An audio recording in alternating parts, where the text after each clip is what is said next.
자, 여러분들 드디어 이 기관이 채용을 시작했습니다. 한국주택금융공사죠. TO 박살 났습니다.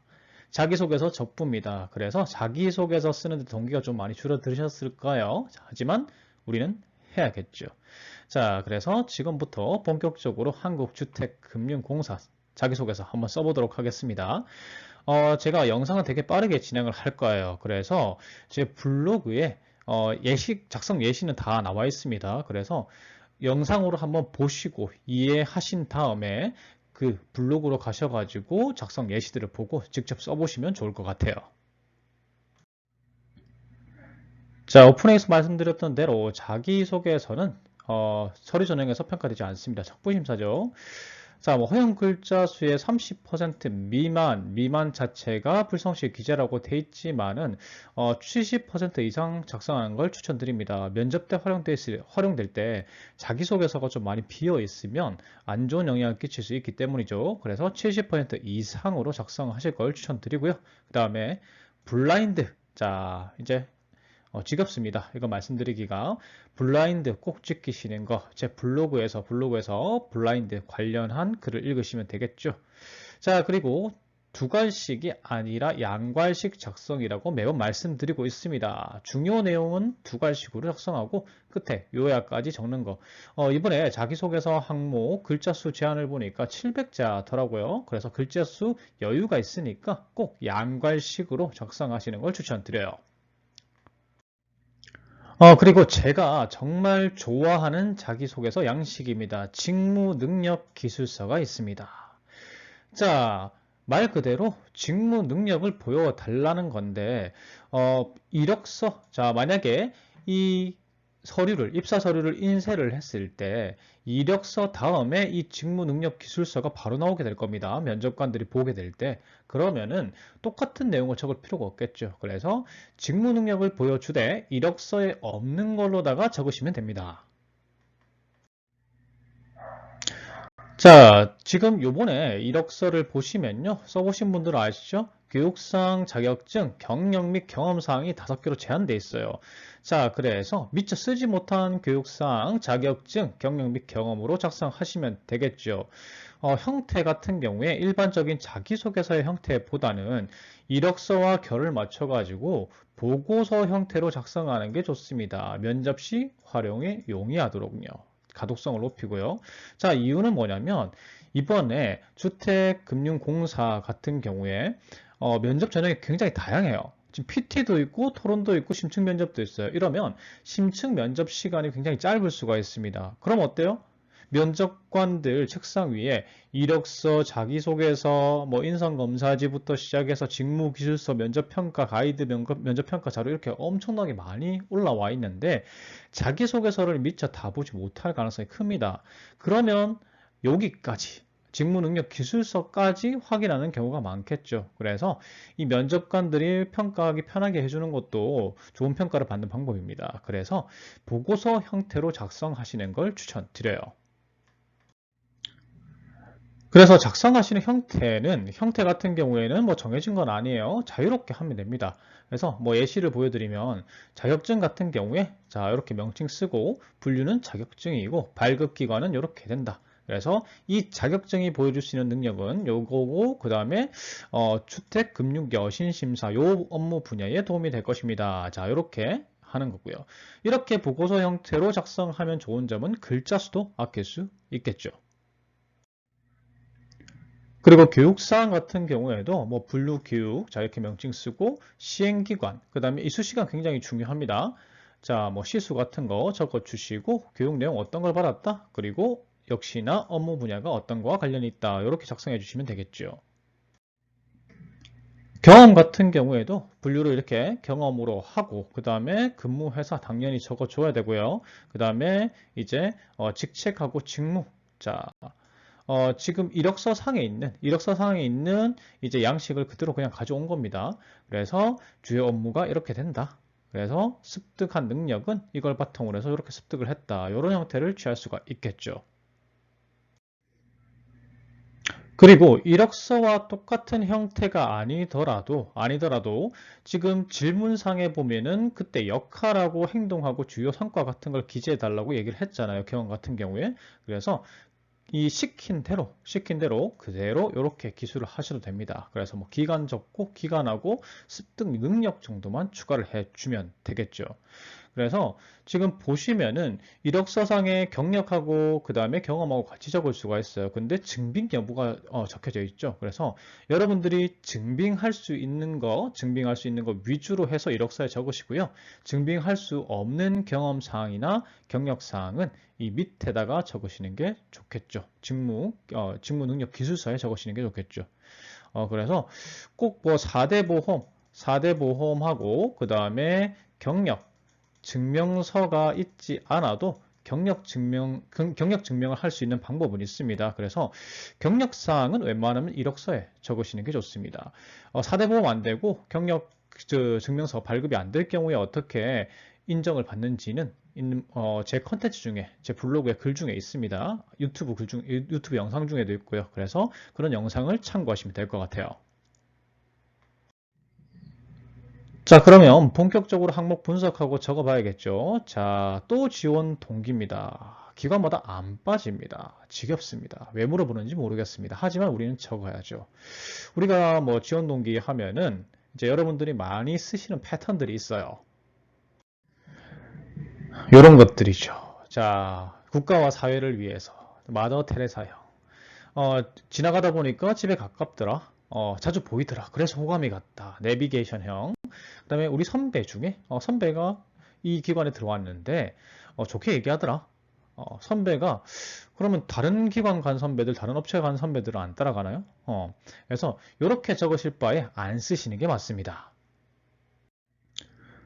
지원 동기에 대한 자세한 내용은요, 제 블로그에 있는 지원 동기 어떻게 작성하는지 말하는지 그런 컨텐츠가 있습니다. 그거 읽으시면 좀 더 도움이 될 거고요. 핵심부터 말하면 지원 동기 같은 경우 이 공단에 대한 관심도를 표현해야 되고요. 혹은 내가 지금 들어갈 직무에 대한 관심도를 표현하고 그렇게 관심이 있기 때문에 이렇게 준비를 해왔다. 그래서 나는 이 기관을 위해서 이렇게까지 노력해왔다. 이런 것들을 보여줘야지 면접이든 서류 전형이든 높은 평가를 받을 수 있다고 여러 번 말씀을 드렸어요. 그래서 주택금융공사가 하는 역할을 먼저 따져봐야겠죠. 다른 기관과 똑같은 역할을 한다면 주택금융공사가 있을 이유가 없잖아요. 주택금융공사의 고유 사업 내용에 관심을 가졌기 때문에 그렇게 지원하게 됐습니다. 라고 풀어가는 게 좋다는 거죠. 그래서 사업을 보면은 이 보금자리론하고 주택보증 하고요.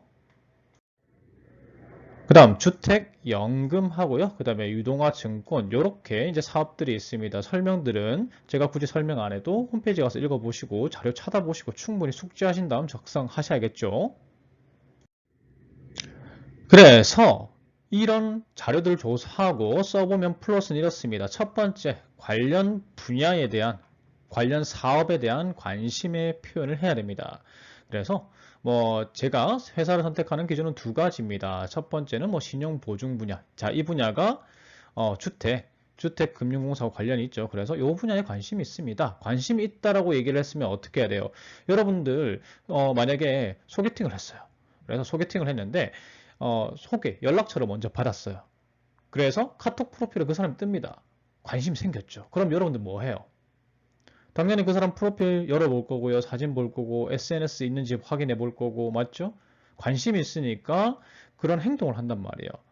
그래서 여러분들이 관심이 있다는 걸 표현하기 위해서 그거에 대한 증거 자료로 근거를 제시해야 됩니다. 그래서 이 분야에 관심이 있기 때문에 이러이러한 역량 향상을 하기 위해서 노력했습니다. 라고 근거 제시를 해야 되겠죠. 그래서 그 준비 과정들을 이렇게 자세하게 설명하시면은 지원 동기도 말함과 동시에 여러분들의 직무 역량까지 노출시킬 수가 있겠죠. 그리고 이렇게 쓸 수도 있어요. 주택금융공사의 특성을 활용한 지원 동기를 할 수도 있습니다. 사실 우리 행정직 있죠? 특히나 금융행정직의 위상이 갈수록 하락하고 있습니다. 왜냐하면 거의 다 뭐 키오스크, 뭐 ATM기도 요즘 잘 안 쓰잖아요. 모바일하고 맞죠? 이런 것들 때문에 사실은 이제 전산화 때문에 금융행정직이 채용이 줄기도 줄었고 그 다음에 필요가 없어지고 있습니다. 그래서 역할이 축소되고 있죠. 하지만 주택금융공사 어때요? 주택연금 하는 데입니다. 그래서 지금 뭐 이런 뉴스 나오잖아요. 주택연금이 지금 주택 가격을 가지고 그때 가격 당시의 가격을 가지고 이제 연금을 책정하는데 이 부동산 가격이 하락하니까 주택연금으로 몰리고 있다. 이런 이제 뉴스 기사도 나오고 있습니다. 이렇게 이제 또 고령자가 많아지잖아요. 그리고 부동산 경기도 불안정하고 이렇게 되면은 당연히 주택금융공사의 역할 확대가 예상이 될 겁니다. 그래서 이거는 어떻게 보면 합리적인 선택이죠. 기존 은행 가면은 잘릴지도 모르고 맞죠? 역할도 축소될 텐데 앞으로 역할 확대가 기대되는 주택금융공사에서 일을 하고 싶다. 자, 요게 금융을 준비하는 이제 취업 준비생으로서 어떻게 보면 당연하고 합리적이고 설득력 있는 지원 동기가 될 수 있습니다. 그래서 이렇게까지 이제 지원 동기를 적어주시고 자, 양괄식 마무리죠. 그래서 전문성을 활용할 수 있고 성장에 대한 기대감을 주는 한국주택금융공사에 입사하고 싶습니다. 마지막으로 요약을 했죠. 이렇게 1번 항목은 작성하실 수 있습니다. 자, 다음 두 번째요. 공사 상품들이죠. 자, 요것들 중 한 개를 선택하랍니다. 그리고 이 상품 분야에 대해서 전문가로 성장하기 위해서 어떻게 할 것이냐. 입사업 부부죠. 입사업 부분인데 공사 상품에 대한 이해도도 어느 정도 들어가야 됩니다. 자, 어떻게 쓸까요? 자, 우선 주의점. 자, 함정주의입니다. 절대로 본인의 약점 보완 계획을 작성하지 마십시오. 이 항목에 대해서 다른 기관에도 나왔을 때 이렇게 적으신 분들이 많아요. 제가 지금 뭐가 부족합니다. 그래서 이 부분에 대해서 보완을 하겠습니다. 이건 본인의 약점을 드러내는 거죠. 맞죠? 굳이 그럴 필요가 없습니다. 이 자기소개서라는 거는 여러분들을 소개하는 상품 설명서 같은 거예요. 근데 우리가 냉장고 파는데 이렇게 얘기하지 않잖아요. 이 냉장고는 전기 정말 많이 먹어요. 와, 전기로 폭탄 맞습니다. 이렇게 얘기하지 않잖아요. 상품 소개를 할 때 단점 얘기 안 합니다. 맞죠? 그러니까 자기소개서 상에 자신의 단점을 물어보지 않는데 굳이 얘기할 필요 없다라는 얘기예요. 그렇기 때문에 약점 보완 계획으로 작성하는 게 아니라 세 가지 있죠? 세 가지 중에서 여러분들이 자신 있는 쪽을 선택하셔가지고 그 상품을 선택하고 그리고 그 분야에 대한 전문성을 강화하는 계획으로 작성하시는 게 좋습니다. 자, 제가 지금부터 근로자 입장, 여러분들 일하는 사람 내 행정직의 입장에서 이 세 가지 상품을 조금 분석을 할 겁니다. 제가 금융 쪽 전문가가 아니기 때문에 여러분들이 조금 더 조사를 하셔야 됩니다. 그래서 제가 분석한 내용을 얘기를 해드릴게요. 먼저 보금자리론 같은 경우에 여러분들이 만약에 일을 하시면은 상품 소개, 상담, 접수, 심사, 승인 이런 것들 하게 되겠죠. 그래서 여신 심사에 대한 전문성이나 금융 상품 안내에 대한 전문성, 민원 응대 능력 같은 게 이제 필요하겠죠.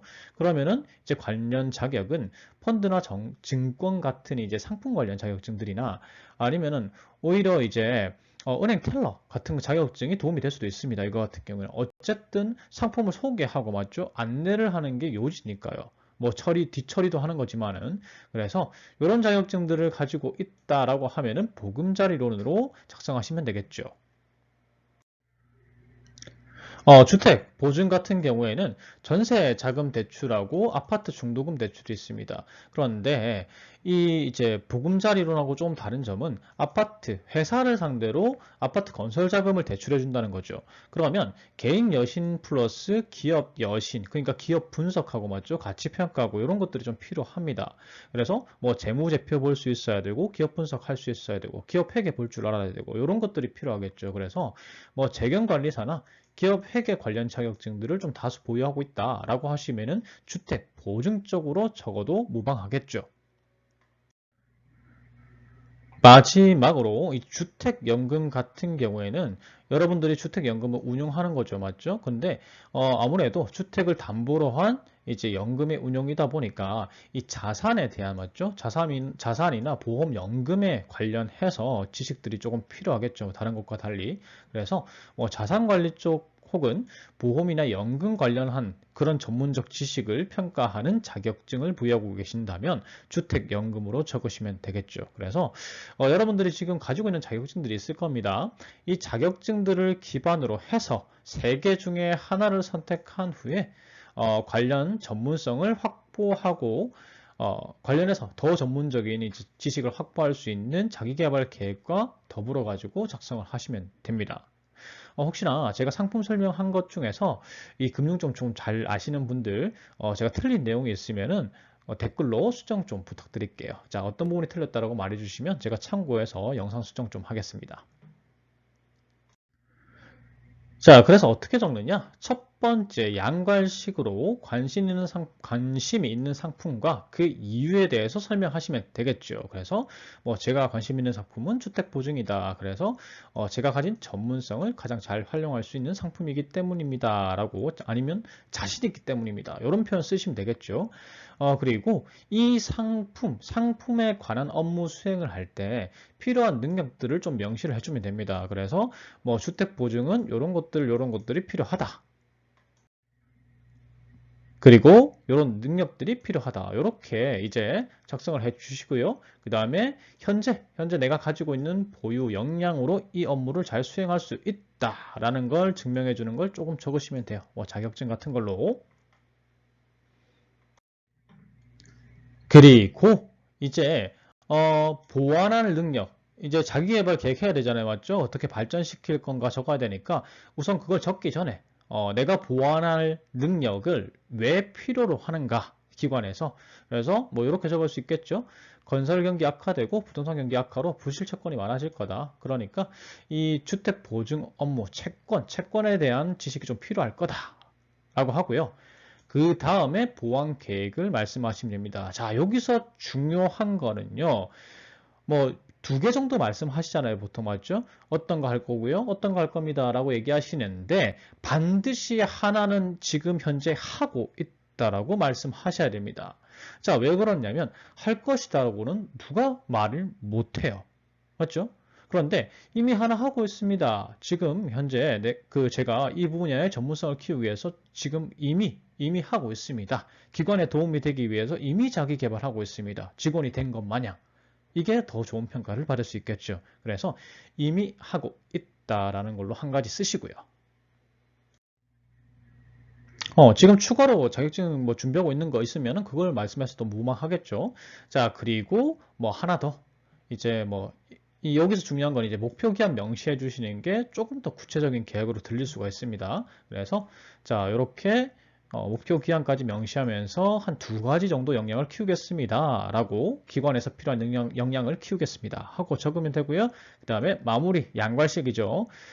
그래서 지금 요거 기업 분석 능력 현재 가지고 있고요. 그 다음에 요거 키워가지고 자, 요거 주택 보증 업무 제 관심 있는 분야죠. 요거 잘 수행할 겁니다. 약속드립니다. 요렇게 훈훈하게 마무리하시면 됩니다. 자, 항목 3번입니다. 항목 5까지 해야 되는데 지금 18분째 녹음하고 있는데 목이 쉬어가고 있습니다. 항목 5까지 목이 쉬질 않길 바랍니다. 자, 3번째는 핵심 가치예요. 지겹죠, 이것도. 그런데 항상 제가 핵심 가치 나올 때마다 말씀드리는 게 핵심 가치는 그저 거들 뿐이다. 그냥 키워드로 쓰시는 거고요. 이런 걸 쓸 때는 직무 수행 태도를 보여주는 걸로 작성하십시오. 라고 말씀을 드려요. 이유는요. 뭐 이건 대기업도 마찬가지지만 여러분들 공기업 핵심 가치 공익, 전문, 신뢰, 책임, 도전, 봉사 이건 누가 봐도 그냥 적어 놓은 말입니다. 그래서 핵심 가치를 실제로 면접위원들이 모르는 경우가 많아요. 그래서 면접위원 있죠. 이런 만약에 핵심 가치를 묻는 질문이 있으면 면접평가위원들한테도 핵심 가치나 인재상 같은 걸 갖다가 정보를 줍니다. 책자에다가. 그 정도로 사실 이 재직하는 직원들도 모르는 경우가 많아요. 그래서 사실 면접 평가지에 조직 적합도, 핵심 가치, 부합도라고 이렇게 넣어 놓긴 하거든요, 보통. 하지만 자기소개서를 갖다가 면접위원들이 읽어보고 그걸 갖다가 낮게 평가할 일은 거의 없다고 보시면 됩니다.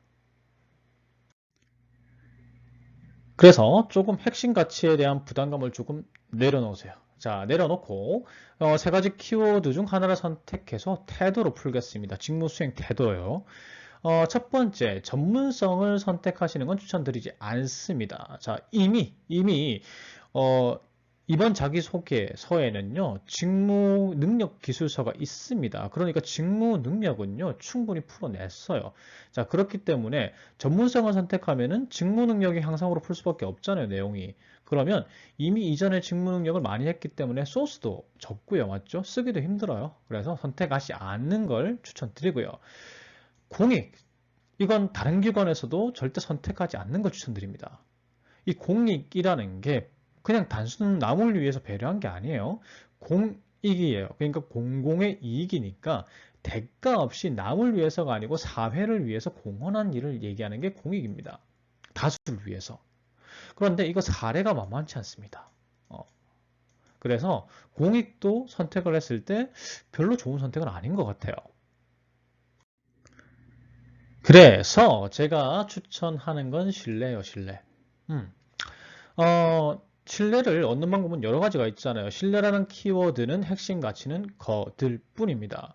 자, 여기서 여러분들을 태도, 신뢰를 얻을 수 있는 방법은 여러 가지예요. 맞죠? 규정 준수의 태도가 신뢰를 얻게 만들 수도 있어요. 여러분들 학교 다닐 때 교칙 잘 지키고 지각 안 하고 매일 학교 제일 일찍 가요. 그러면 선생님이 신뢰를 하겠죠. 그래서 규칙 잘 지켜서 신뢰를 얻은 사례나 혹은 성실한 태도, 어떤 알바가 있는데 아르바이트생이 있는데 일을 찾아서 합니다. 그런 알바 없죠, 맞죠? 사장님의 꿈의 알바입니다.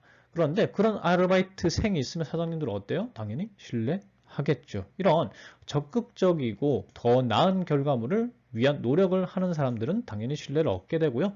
이러한 사례를 쓸 수가 있습니다. 그래서 이 두 가지가 직무 기술서 상에도 나와 있는 태도, 지금 주택 지금 한국주택금융공사 직무기술서에도 나와 있는 내용이기 때문에 두 가지를 활용하시는 걸 추천드려요. 그런데 굳이 두 가지에 해당하는 사례가 없다라고 하면 이런 걸 쓸 수도 있습니다. 정직이나 책임이죠. 그래서 거짓말을 할 수 있었는데 정직하게 행동해서 신뢰를 얻을 수 있겠죠. 그리고 맡은 바 업무를 끝까지 수행해서 그렇게 힘든 상황인데 끝까지 수행해서 책임감 있게 행동해서 신뢰를 얻은 사례 이런 것들로 작성해서 하셔도 됩니다. 단 이게 지금 직무기술서 내용상에 없어요. 그래서 조금 애매하긴 합니다. 자, 그래서 저는 성실 가지고 한번 적어 볼게요. 더 노력한 거죠. 맞죠? 더 나은 결과물을 위해서. 그래서 작성 플롯은 자, 양괄식이죠. 사례 간단하게 얘기하고 신뢰를 얻은 누구한테 신뢰를 얻었는지 대상에 대해서 잠깐 설명합니다. 그래서 고객의 신뢰를 얻은 사례죠. 맞죠? 그래서 고객에 대한 약간의 설명을 덧붙이고 있습니다. 그리고 노인응대 경험은 유리합니다. 주택연금이 계속 업무가 늘어나고 있어요. 맞죠? 갈수록 이건 더 늘어나겠죠. 그래서 이 중장년층을 응대해본 경험이 있는 사람이 아무래도 직무 적합도가 높을 수밖에 없습니다. 그래서 이런 경험, 노인을 응대한 경험이 있으면 이런 경험을 쓰셔도 돼요. 그 다음이 신뢰를 얻기 위한 노력을 갖다가 기술해 주시면 돼요. 자, 그래서, 이분 같은 경우에 아르바이트를 했잖아요. 맞죠? 아르바이트를 했으면은 그냥 물건 달라는 거 주고 맞죠? 상품 안내 간단하게 해주면 되는데, 그게 아니라 고객을 조금 더 생각하고, 맞죠? 고객을 조금 더 생각하고, 더 나은 안내를 위해서 노력을 한 사례입니다. 그래서 이제 중장년 고객이 많은데, 단종된 제품 사용하시는 분들 많죠? 맞죠? 우리나라에 좀 오래된 제품들 이런 것들은 단종이 되잖아요. 그리고 새 제품 나오잖아요. 맞죠? 그래서 이런 것들 단종된 제품들을 찾는 고객들을 위해서 이렇게 업무를 했다라는 거죠. 여기서 우리라는 표현을 제가 썼는데 사실 보통 뭐 저희 이렇게 말했었죠. 저희 고객들이 많이 찾으시는. 근데 우리라는 단어가 주는 어감이 있어요. 어떤 분들은 이 단어를 쓰지 말라고 하는데 사실 저는 써도 괜찮다고 생각을 해요. 왜냐하면 우리라는 말이 주는 어감이 조금 달라요. 조금 더 친근하게 다가가는 거죠. 그래서 저 사람은 조금 더 아르바이트 했던 장소에 대해서 애착을 가지고 있구나 이런 느낌을 주는 단어라서 쓰셔도 크게 무방합니다. 좀 더 좋은 이미지를 줄 수도 있다라는 거죠. 그래서 세 번째 플롯으로 이 성공적인 결과물을 통해서 신뢰를 획득했다로 마무리하시면 되겠죠. 그래서 이렇게 자, 구매율 향상을 시켰다. 자, 성과를 냈고요. 맞죠? 그래서 고객들의 신뢰도 얻었고 사장님의 신뢰도 얻었다. 이렇게 이제 신뢰 획득까지 작성해 주시면 되겠죠. 그리고 그게 끝이 아니죠. 양괄식 작성. 자, 이런 이제 항목을 쓸 때 양괄식은요. 마지막에 업무 적용 방안으로 훈훈하게 마무리하시면 됩니다. 그래서 자, 내가 생각하는 신뢰는 이런 것이다. 그래서 이와 같은 태도로 업무 활용이죠. 민원인들에게 신뢰받는 직원이 될 것을 약속드립니다. 이렇게 훈훈하게 마무리하시면 되겠습니다. 자, 항목 4번입니다. 뭔지 모르겠습니다.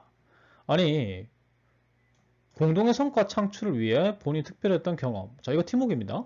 근데 갈등 상황 해결 나왔어요. 갈등 관리입니다. 이거는 뭐 팀워크입니까? 갈등 관리입니까? 하나만 합시다, 좀. 이거 같은 채용 대행을 하고 있는 입장에서 이거 항목 출제하신 분 반성하셔야 됩니다. 아니 이걸로 나중에 평가 지표 만약에 똑같이 이 항목을 활용해서 자기소개서 평가할 때 뭘로 평가할 거예요? 팀워크로 평가할 거예요? 갈등 관리로 평가할 거예요? 맞죠? 되게 애매합니다 이거. 그래서 이거는 조금 바꿔야 되지 않나. 팀워크로 갈 것 같으면 팀워크 평가할 것 같으면 팀워크 항목으로 바꾸든지 갈등 관리할 거면 갈등 관리하든지 하나만 합시다. 음. 그래서 어쨌든 우리는 뭐 줬으니까 써야겠죠, 맞죠? 그래서 두 개의 병합 작성이 필요합니다. 갈등 관리하고 팀워크하고 한번 합쳐봅시다. 자, 그래서 팀워크는요, 제가 뭐 여러 번 말씀드렸지만 팀의 부족한 부분 적극적으로 찾아서 보완하는 거. 갈등 관리는 갈등 파악하고요. 그 다음에 적극적인 해결의 태도를 가지는 거, 요거 말하는 거죠. 어, 그래서 팀워크, 갈등 관리를 크로스 시켜야 됩니다. 뭐 갈등을 발견해서 적극적으로 해결했다. 그런데 해결 과정에서 내가 할 수 있는 역할, 그러니까 팀이 부족한 부분을 찾아서 적극적으로 찾아서 보완했다. 이 정도로 이제 병합을 시키면은 갈등 관리하고 팀워크 두 개 다 충족시킬 수가 있겠죠. 그래서 어쨌든 한번 써봅시다. 먼저 경험에 제시를 하셔야겠죠. 경험으로 써야 되니까. 그런데 항상 이런 경험 제시, 직무 관련 태도 같은 걸 평가하고 직업 기초 능력을 평가하는 항목이라 할지라도, 여러분들이 쓰실 때 경험은요, 관련 경험, 실제 업무와 비슷하거나 아니면 관련된 경험이 좋습니다. 그래서 금융, 이제 그 공기업이죠. 그래서 금융 동아리 활동을 가져왔어요. 그래서 간단하게 어떤 경험이 있습니다. 결과까지 맞죠? 팀원들의 균형을 봉합했다. 그리고 성과를 창출했다. 자, 이렇게 제시를 했습니다. 그래서 갈등 발견한 것부터 시작하면 되겠죠. 그래서 뭐 이렇게 자, 내용 한번 확인해 보시고요. 그래서 갈등이 생겼죠. 문제가 생겼습니다. 영상을 올리는 건데 프로젝트 이제 그 금융상품에 대한 영상을 팀으로 제작하는 거였는데 나는 내 역할은 수행하는데 문제가 없었다. 자, 그런데 사건이 발생했습니다. 그래서 이러한 사건이 발생했으면은 이 갈등의 원인을 갖다가 적극적으로 파악을 해야 되겠죠. 문제가 발생했으면. 그래서 이 친구들에게 이유를 물어보니까 서로에게 책임이 있다. 둘 사이에 문제가 있는 거죠. 그래서 갈등 인지를 했습니다. 그래서 적극적으로 이 원인을 파악하는 거죠. 그래서 친구 두 명이 있는데 영상 편집하는 친구는 좀 끊어서 촬영해달라. 자, 이렇게 말하고 있는 거고요. 촬영하는 친구는 혼자서 촬영하는 거죠. 카메라 켜고 끄고 끊어서 촬영하려면. 그런데 그게 힘들어서 편집자가 해주길 원했다. 그래서 이렇게 불만을 가졌더라. 갈등의 원인을 적극적으로 파악했죠. 그 다음에는 갈등 해결을 위해서 적극적으로 개입을 해야 되겠죠. 그래서 두 친구와 함께 얘기하면서 서로 사정을 이해할 수 있도록 도와줬다. 그래서 적극적으로 개입한 거죠. 문제는 여기까지만 하면 갈등 관리예요. 그래서 팀이 부족한 부분을 보완하는 거 추가해 봅시다. 그래서 자, 그것만으로는 근본적 해결이 안 됐기 때문에 내가 틈틈이 촬영 시에 카메라 잡아줬다. 그럼 해결되죠, 맞죠? 그래서 부족한 부분을 보완을 했다. 나의 희생이나 노력으로 보완을 했다. 이렇게 해줬고요. 자, 그 다음에 이렇게 하면 어때요? 갈등이 해결되겠죠. 목표도 달성이 되고요. 그래서 자, 영상 업로드 마감 시한을 어긴 적이 없었죠. 목표 달성했고요. 그 다음에 팀의 효율까지 올려준 사례가 되겠습니다. 자, 그래서 양괄시 이런 거 태도에 관해서 직무 기초 능력 관련해서는 어떻게 하라고요? 업무 적용 다짐으로 훈훈한 마무리를 하시면 됩니다. 그래서 이 경험을 바탕으로 이렇게 깨달았다, 그리고 이렇게 업무에 적용하겠다. 이 정도로 마무리하시면 됩니다. 이게 제가 상당히 길게 적었는데 여러분들이 참고하시라고 이렇게 해드린 거예요. 한두 줄 정도로 짧게 기술하셔도 됩니다. 자, 마지막 항목입니다. 다섯 번째, 공공기관의 직원으로서 갖춰야 되는 가장 중요한 가치, 공직윤리죠. 자, 공직자로서 자세를 보여주세요 라고 하는 건데 이런 게 글로 표현되는지는 모르겠지만 시키니까 적어야 됩니다. 자, 한번 적어 봅시다. 우리가 공직자에 어울린다는 걸 한번 글로 보여줘 봅시다. 공기업마다 좋아하는 공직윤리가 조금 다르긴 합니다. 어떤 데는 전문성이 중요한 데가 있겠죠, 맞죠? 특정 분야에 대한 전문성이 중요한 데가 있을 수도 있고, 그 다음에 뭐 규정 준수하는 거 그런 게 중요한 걸 수도 있고, 청렴이 중요한 그 기관도 있을 겁니다. 자, 그런데 대체적으로 규정 준수는 다 좋아합니다. 공공기관은 어때요? 규정에 따라 움직이는 기관이잖아요, 맞죠? 그리고 특히나 이번에 주택금융공사 같은 경우에 어때요? 네, 금융공기업이잖아요. 그래서 절차하고 규정이 되게 중요합니다. 그래서 규정 준수로 쓰시는 게 어떻는가 라고 추천을 드리고요. 그게 아니라면 봉사정신이나 뭐 배려 이런 것들 이제 적어주시고 전문성으로 쓰셔도 무방하긴 합니다. 하지만 제가 추천드리는 건 규정 준수예요. 그리고 규정 준수는요. 핵심은 이겁니다. 혼자 지킨 사례를 적는 게 아니에요. 자기도 지켰고 동료도 지키게 만든 사례가 있으면 이게 최상의 사례입니다. 자, 그래서 그게 없다면은 혼자 꿋꿋하게 잘 지키기, 규정을 지키기 힘든 상황에서도 규정을 지킨 사례를 적으시면 되고요. 남들도 지키게 만든 사례가 있다면 그걸 적으시는 게 평가상 훨씬 더 유리합니다. 자, 그래서 작성해 보면요. 첫 번째는 이겁니다. 한국주택금융공사에서 해당 가치가 왜 중요한지를 보여주셔야겠죠. 그래서 많은 것들이 있지만 한국주택금융공사의 직원이면 규정 준수가 가장 중요하다. 그 이유는 금융공기업이기 때문이다. 자, 이 정도로 시작하셔도 됩니다. 그리고 자연스럽게 사례 스타트 하시면 되겠죠. 그래서 스며시 한번 가봅니다. 자, 저는 규정 준수를 중요시하는 사람이고 증명할 수 있는 사례가 있습니다. 사례 속에 스타트 하는 거죠. 그래서 사례를 뭐 잘 살펴보시면 우선 제가 아르바이트라는 표현을 안 쓰고 파트타임 근무라는 표현을 썼어요. 이게 똑같은 표현이잖아요, 사실은. 그런데 조금 달라요, 읽는 측면에서. 왠지 아르바이트 하면은 책임감 없고 조금 비전문적일 것 같은데 파트타임 근무라는 표현을 쓰시면 좀 그게 완화가 됩니다. 그래서 웬만하면은 파트타임 근무라고 쓰시는 게 좋아요. 그리고 자, 제가 말씀드린 거 규정 준수는 다른 근무자들, 다른 같이 일하는 동료들이 지키게 만든, 나만 지키는 게 아니고 같이 지키게 만든 사례가 있으면 좋다고 얘기를 드렸습니다. 그래서 그 베스트 사례를 보여드리는 거예요. 그래서 이분이 3교대로 운영되는 편의점에서 주간 근무였는데 자, 누구랑 같이 오후 근무자, 야간 근무자와 같이 일을 하는 거예요. 자, 그런데 이분들이 진열 규정을 지키지 않은 거죠. 뭐 이런 거잖아요. 편의점에서 제일 앞에 있는 거, 제일 앞에 있는 게 유통기한 가장 임박한 제품이고 이렇게 진열을 해야 되는데 그걸 못했다는 얘기죠. 그러면 당연히 폐기가 늘어나겠죠. 그래서 사장님도 자, 부자입니다. 여러 개 매장을 운영하고 계셔서 신경을 쓰지 못한다. 그래서 내가 이 오후 근무자랑 야간 근무자를 나는 지키고 있었던 거죠. 맞죠? 이미 규정을. 그런데 이 두 분이 지킬 수 있도록 방법을 찾았다. 그래서 우선 창고 정리부터 했다.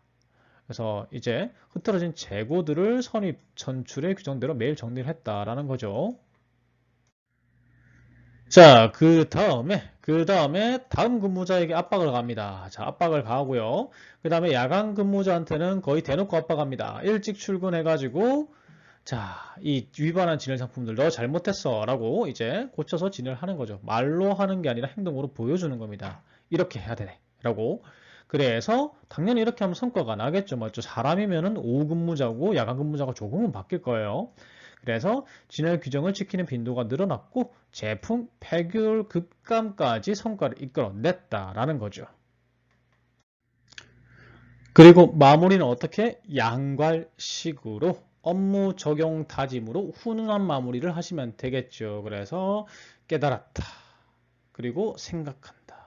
그리고 업무에 적용해서 이렇게 될 것을 약속드립니다. 이렇게 마무리를 하시면 되는 겁니다.